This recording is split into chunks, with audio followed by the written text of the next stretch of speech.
அஸ்ஸலாமு அலைக்கும் வரஹ்மத்துல்லாஹி வபரகாத்துஹு. தமிழ் பழமொழி: உள்ளமும் மொழியானால் உருவமும் உயர்வு. நபி ஸல்லல்லாஹு அலைஹி வஸல்லம் அவர்களில் இரண்டும் உச்சமாக நிறைந்தது.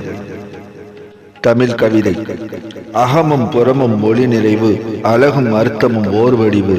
அல்லாஹ் நேசம் சூடச் செய்த அன்னலார் ஸல்லல்லாஹு அலைஹி வஸல்லம் பூரண சிவம்.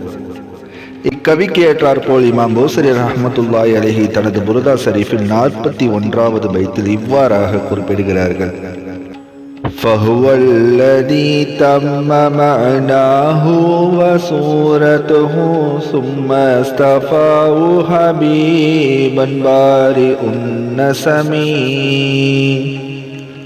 தமிழ் மொழிபெயர்ப்பு: எனவே நபி ஸல்லல்லாஹு அலைஹி வஸல்லம் அவர்கள் அகமிய உள்ளார்ந்த நிறைவும் வெளிப்படை உடல் பண்பு இயல்பும் முழுமையாக பெற்றவராக உள்ளார்கள். அதன் பிறகு மானிட இனத்தை படைத்த அல்லாஹ் அவர்களை தன் அருமை நேசராக தேர்ந்தெடுத்தான்.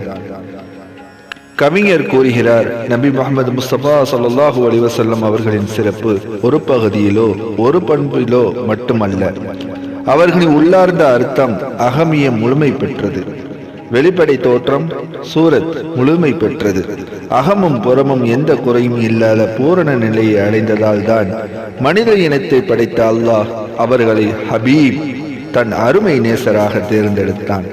இது மனித முயற்சியால் கிடைத்த நிலை அல்ல, இது அல்லாஹுவின் தெய்வீக தேர்வு. அகத்திலும் புறத்திலும் பூரணமான ஒரே மனிதர் அல்லாஹுவின் அருமை நேசர் நபி முஹம்மது முஸ்தபா ஸல்லல்லாஹு அலைஹி வஸல்லம்